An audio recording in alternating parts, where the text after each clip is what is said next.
India के साथ आप उनकी जीडीपी के ऊपर मुकाबला नहीं कर सकते या उनकी तरक्की के ऊपर मुकाबला नहीं कर सकते आप उनके साथ। हमें भी कोशिश करनी चाहिए, हमें भी जाना चाहिए, उनसे आगे बढ़ना चाहिए क्योंकि वो हमारा दुश्मन है। अच्छा, आगे जाएंगे तो हमारा इसमें इंसल्ट है हमारी। अच्छा, तुम जो इतने नारे लगा रहे हो, स्कूल गए हो कभी? लब्बैक या रसूल अल्लाह लब्बैक। Go east and go west. Sun mission is best. Best always always and के sun mission is best. go east and go west. इस मुल्क में एक वायरस है भयानक, कोरोना से ज्यादा। कितने बेशर्म, कितने बेहया, कितने ढीठ लोग हैं। ने एक और बहुत बड़ी कामयाबी हासिल कर ली है। एक ये कि अगर ये जो मिशन है कामयाब होता है तो ये सिर्फ इंडिया का नहीं, ये पूरे एशिया का मिशन कामयाब होगा क्योंकि एशिया में इंसानियत का होगा भाईजान, पूरे इंसानों को फायदा मिलेगा। अगर आप देखें कि चांद की जो साउथ पोल के ऊपर इंडिया जाने वाला वाहिद मुल्क है। अगर आप देखें तो अमेरिका के अंदर भी इसकी एक आपने बाकायदा तौर पर पोस्टर लॉन्च हुए थे जिसके अंदर एक शख्स गाय पकड़कर खड़ा हुआ है। हाँ जी, यान को लॉन्च करने वाले दो बंदे जो उनका मजाक उड़ा रहे हैं। आज देखें यही लोग इनसे आगे पूछेंगे इंडिया से, इंडिया के अंदर एजेंसीज आएंगी, उनके पास फार्मूला पूछा जाएगा और सबसे कम बजट के अंदर इंडिया ने साउथ पोल के अंदर जाके अपना इसको लैंड किया। जय हिंद दोस्तों, स्वागत है आपका हिंद न्यूज़ टीवी में। दोस्तों, चंद्रयान 3 की सफलतापूर्वक लैंडिंग के बाद अब भारत ने सूरज की स्टडी के लिए अपना आदित्य L1 मिशन लॉन्च कर दिया है। 2 सितंबर को यानी कल इस मिशन को लॉन्च किया था और PSLV रॉकेट के थ्रू इसको लॉन्च किया गया है। दोस्तों, इस मिशन की जो इसको लॉन्च करने का उद्देश्य है, जो सोलर एटमॉस्फेयर है उसको स्टडी करना है। सूरज में जो मैग्नेटिक तूफान उठते हैं, जो रेडिएशन निकलती है, जो गैसेज जो निकलती हैं, उसका धरती पर क्या इम्पैक्ट पड़ेगा उस चीज़ को स्टडी करना है। इस मिशन ये जो आदित्य L1 है इसको धरती से 15 लाख किलोमीटर की दूरी पर इसको स्थापित किया जाएगा और ये वहाँ पर 5 साल के लिए काम करेगा। यानी ये सूरज के चारों तरफ घूमता रहेगा और वहाँ पर ये 5 साल के लिए इसको वहाँ पर रिसर्च के लिए भेजा गया है। चंद्रयान 3 की जो कीमत थी उससे भी कम कीमत में इस मिशन को लॉन्च किया गया है। और दोस्तों, जो आदित्य जो नाम रखा है वो सूरज का ही एक उपनाम है, यानी सूर्य का ही एक नाम है आदित्य। दोस्तों, ये भारत का पहला सन मिशन है और ये हमारे लिए बहुत ही गर्व की बात है कि हमने चांद के ऊपर सफलतापूर्वक कामयाबी लैंड करने में कामयाबी हासिल की है और उसके बाद हमने सूरज की तरफ भी अपना मिशन भेजा है। तो दोस्तों, देखते हैं पाकिस्तानी मीडिया में क्या रिएक्शन है। तो चलिए वीडियो को शुरू करते हैं। ना रशिया वहां तक पहुंच सका, ना चाइना जहां तक पहुंच सका वहां तक इंडिया ने उड़ान भर ली है। इंडिया का सोलर मिशन, सन मिशन आदित्य L1 आज कामयाबी के साथ लॉन्च कर दिया गया। आदित्य L1 जाने वाला, सूरज की स्टडी करने वाला इंडिया पहले नंबर पर मुल्क बन गया। आप बताएं कि वो हमसे ज्यादा ताकतवर हुआ कि नहीं हुआ? नहीं, वो किसी हाल में हमसे ज्यादा ताकतवर नहीं। 71 में सिर्फ हमारी रुसवाई हुई थी।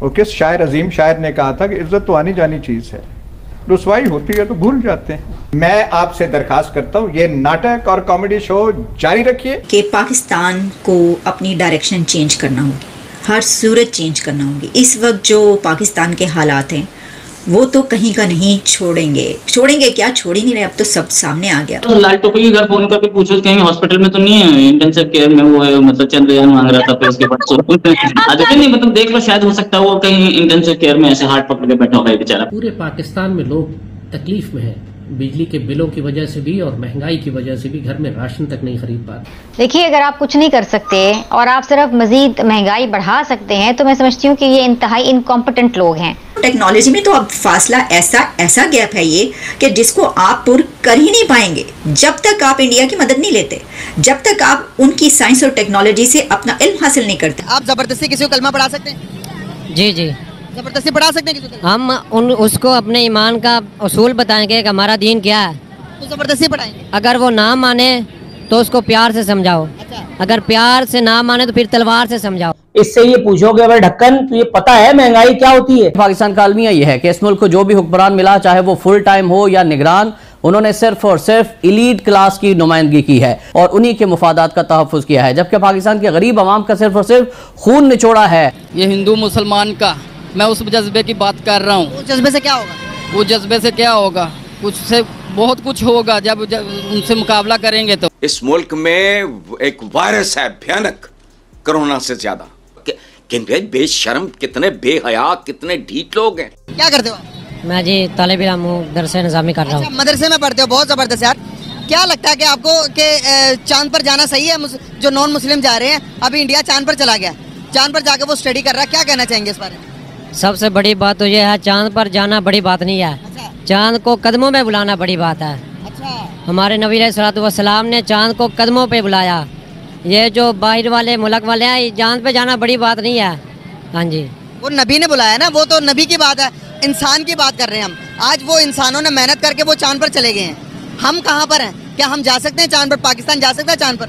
नहीं जी, पाकिस्तान नहीं जा सकता। तो वो तो चले गए, वो तो हम कहते हैं कि कफार हैं, वो तो चांद पर भी पहुँच गए। इस वक्त जो पाकिस्तान के हालात चल रहे हैं ना जी, पाकिस्तान चांद पर नहीं जा सकता, मुश्किल है कि पाकिस्तान को अपनी डायरेक्शन चेंज करना होगी, हर सूरत चेंज करना होगी। इस वक्त जो पाकिस्तान के हालात हैं वो तो कहीं का नहीं छोड़ेंगे क्या, छोड़ ही नहीं रहे, अब तो सब सामने आ गया। क्या इंडिया हमसे ज़्यादा ताकतवर है इस टाइम? जी जी, इंडिया हमसे ज़्यादा ताकतवर नहीं है। हमारा जो पाकिस्तान बना है ला इलाहा इल्लल्लाह मोहम्मद रसूलुल्लाह की बिना पर, इस वजह से हमसे ज़्यादा ताकतवर नहीं है। अगर हम इस पर चलें तो आज इंडिया हमसे ज़्यादा ताकतवर है? नहीं, ना है और ना हो सकेगी। आप क्या समझते हो, मौजूदा जो सूरत हाल देख रहे हैं इसके बरक्स इंडिया हमसे ज़्यादा ताकतवर है? नहीं, इंडिया हमसे ताकतवर नहीं है। नहीं। तो वो चांद पर गया तो हम क्यों नहीं जा सकते जनाब? अगर वो हमसे ज़्यादा ताकतवर नहीं है तो वो चांद पर गया तो हमें भी तो भेजना चाहिए। हम चांद पर इस जा सकते थे अगर हमारी बिना ला इलाहा इल्लल्लाह मोहम्मद रसूलुल्लाह के ऊपर बनी है। हम इस पर चलते तो हम चांद पर जा सकते थे। वो उनकी बुनियाद तो इस पर नहीं बनी, वो क्यों गए? बस ना, वो चले गया, उनकी अपनी बुनियाद है, हमारी बुनियाद है। अगर हम अपनी बुनियाद पर खड़े होते तो हम चांद पर चले जाते। हम औरों गैरों के पीछे लगे हुए हैं ना, इसलिए। आज तक कोई मुसलमान मुल्क चांद पर नहीं गया, जितने भी गए हैं सारे नॉन मुस्लिम गए हैं। मैं आपको गिनवाऊं, सबसे पहले यूएस, उसके बाद चाइना, उसके बाद रूस, अब इंडिया। अब सूरज पर पहला मुल्क बन गया। आदित्य L1 जाने वाला, सूरज की स्टडी करने वाला इंडिया पहला, दुनिया का पहला नंबर पर मुल्क बन गया। आप बताएं कि वो हमसे ज़्यादा ताकतवर हुआ कि नहीं हुआ? नहीं, वो किसी हाल में हमसे ज़्यादा ताकतवर। अब मुझे बताएं ताकत किस चीज़ को कहते हैं? ताकत किस चीज़ को कहते हैं?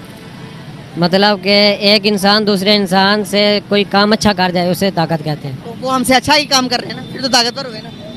नहीं, हम नहीं। आज का दिन तारीख में लिखा गया है, आज की तारीख इतिहास में लिखी गई है। इंडिया ने एक और बहुत बड़ी कामयाबी हासिल कर ली है, एक ऐसी कामयाबी जो अभी तक इससे पहले सिर्फ यूरोपियन स्पेस एजेंसी और अमेरिका के हिस्से में आई थी। ना रशिया वहां तक पहुंच सका, ना चाइना जहां तक पहुंच सका, वहां तक इंडिया ने उड़ान भर ली है। इंडिया का सोलर मिशन, सन मिशन, आदित्य L1 आज कामयाबी के साथ लॉन्च कर दिया गया। सैल्यूट हमारी तरफ से, मेरी तरफ से ये सैल्यूट, मेरी तरफ से ये सलाम है इंडिया के साइंसदानों को, इसरो के साइंटिस्टों को, इसरो की उन खवातीन साइंसदानों को जो हमें सफ़े अव्वल में बैठी हुई नजर आती हैं, हरावल दस्ते में नजर आती हैं, पहली लाइन में खड़ी हुई नजर आती हैं और काम करती हुई दिखाई देती हैं। हमें इससे पहले ये पता चला था कि जो मून मिशन गया उसमें इंडिया की एक खातून जिसको रॉकेट वुमेन कहा जाता है उसका बहुत बड़ा हाथ है। यकीनी तौर पर इस मिशन में भी इंडिया की खवातीन ने बराबर का हिस्सा डाला है। ये मिशन क्या है इससे पहले भी मैं प्रोग्राम कर चुकी हूँ, लेकिन आज भी आपको बताऊंगी कि अब ये मिशन जो रवाना हो चुका कामयाबी के साथ, इसको कितने दिन लगेंगे, कहां पर इसने पहुंचना है और इसके रिजल्ट के तौर पर इंडिया पूरी यूनिवर्स के लिए क्या कुछ कर पाएगा। इस मिशन के रिजल्ट्स जो हैं वो सिर्फ इंडिया के लिए नहीं बल्कि पूरी दुनिया के लिए। उन्होंने अपनी एजुकेशन के ऊपर काम किया और पाकिस्तान ने किस चीज़ के ऊपर काम किया? किस चीज़ पे काम किया? पाकिस्तान ने सिर्फ एक दूसरे को काटने के ऊपर काम किया। पाकिस्तान और इंडिया आपस में कोई कंपैरिजन नहीं है, वो एक नेक्स्ट लेवल के ऊपर जा चुके हैं। हमें उनसे कम से कम 1000 साल हम उनसे पीछे आ चुके हैं। 1000 साल से भी ज्यादा। आपका डॉलर देखिए, श्रीलंका के अंदर डॉलर आज भी 320 का जो डिफॉल्ट कर चुका है और आपका मुल्क अभी तक डिफॉल्ट नहीं किया और यहाँ पे 324 का। अगर सोचिए डिफॉल्ट करेगा तो ये 624 पे जाएगा। हमारे ज़हनों में डाला है इंडिया दुश्मन मुल्क है ताकि हम उनसे तरक्की ना कर लें या हम उनसे कुछ सीख ना लें। अगर यही हमें बताया जाता है कि इंडिया दोस्त मुल्क है, शायद आज हमारा इतना बेड़ा गर्क ना हुआ होता। हाँ जी, ऐसे ही है। नफरतें इंसान को बर्बाद कर देती और हम बर्बाद हो गए हैं। ऐसे ही है। इंडिया वो पूरी दुनिया का चौथा वो मुल्क है जो चांद को अचीव कर चुका है, क्योंकि हम साउथ पोल पे जाने वाला पहला मुल्क। लेकिन जहां पर अभी तक रशिया भी नहीं पहुंच सका, चीन भी नहीं पहुंच सका, वहां पर ये मिशन इतनी हिम्मत दिखाना और ये कहना कि नहीं हम ये करके दिखाएंगे। तो अगर हम इसको ऐसे कहें कि हमारा हमसाया मुल्क यानी पाकिस्तान के पहलू में जो मौजूद है या इंडिया के पहलू में पाकिस्तान जो मौजूद है, दोनों कंट्रीज बहुत ज़्यादा फासले पर हैं, क्योंकि ये जो बॉर्डर से बॉर्डर मिला हुआ है इसका कोई फ़ायदा नहीं हो रहा।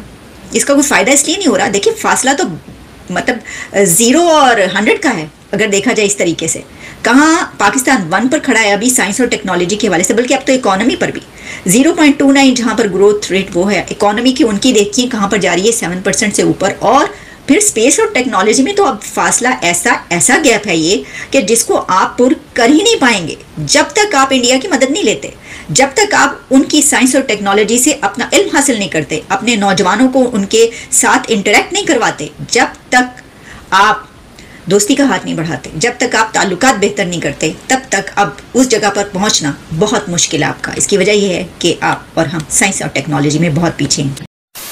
दोस्तों, अंतरिक्ष में बढ़ती कामयाबी हमारे लिए और भी दरवाजे खोल देगी, क्योंकि अंतरिक्ष एक असीम संभावनाएं है अंतरिक्ष के अंदर खोज और रिसर्च के लिए, और जितना हम इस दिशा में आगे बढ़ रहे हैं हमारे लिए और भी ज़्यादा फ़ायदेमंद होगा। दोस्तों, भारत के लिए एक ये बहुत ही अच्छी खबर है, क्योंकि धीरे धीरे भारत जिस दिशा में बढ़ रहा है टेक्नोलॉजी में, मतलब जितना डेवलपमेंट इंडिया में हो रहा है शायद ही कोई देश होगा जो इतनी जल्दी ग्रोथ कर रहा है। आर्थिक रूप से देखा जाए तो भारत काफ़ी तेज़ी से ग्रोथ कर रहा है। अभी भारत की जो ग्रोथ रेट है, जो जीडीपी की जो ग्रोथ रेट है वो 7.8 बताई गई है। और बात करें पड़ोसी देश पाकिस्तान की, तो दोस्तों कुछ लोग जो हैं वो भारत की अभी भी बुराई करते रहते हैं, क्योंकि उनका जो नेगेटिव माइंड सेट है, क्योंकि जो उनको पढ़ाया जाता है वही वो बोलते हैं। और काफ़ी जो लोग जो अवेयर हो चुके हैं वो भारत की इस तरक्की से खुश भी हैं, और वो भी चाहते हैं कि भारत की तरह वो भी तरक्की करे, आगे बढ़े। लेकिन वहाँ की जो सरकारें हैं वो शायद वो इस चीज़ में नाकाम रही हैं, क्योंकि उनका जो ध्यान था वो सारा भारत के दूसरे इश्यूज़ की तरफ था, उनके डेवलपमेंट की तरफ उनका ध्यान बिल्कुल नहीं था, और जनता को बेवकूफ़ बनाते रहे। तो दोस्तों, भारत का जो ये चंद्रयान 3 मिशन था, ये एक जो कामयाबी थी, उसके बाद ये एक और जो कामयाबी हमारे हाथ लगी है, तो ये एक डबल एक तरह से हमारे लिए खुशी हो गई है। तो दोस्तों, आज की वीडियो में बस इतना ही है। वीडियो अच्छी लगी तो वीडियो को लाइक करना, चैनल पर नए हो तो चैनल को सब्सक्राइब जरूर करना। तो अगली वीडियो में जल्दी मिलते हैं, तब तक के लिए जय हिंद, जय भारत।